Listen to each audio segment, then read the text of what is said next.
শুভ সকাল। এই এখন আমি একটু লিকার চা নিয়ে বসলাম সকালবেলা। আর সকালবেলা ঘুম থেকে আমি একটা প্রার্থনা করি, সেই প্রার্থনাটা আপনারা সবাই করবেন, দেখবেন দিনটা খুব ভালো যাবে।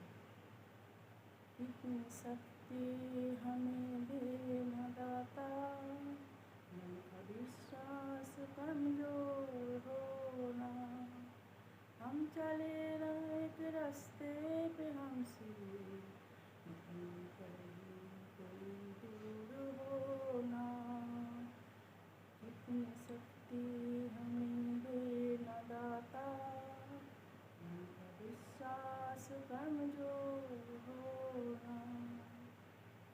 এখন আমি একটু লিকার চা খেয়ে নিই, দাদা গেছে বাজারে, আসলে তখন কী রান্না করবো আপনাদের সবাইকে আমি বলবো। বাই।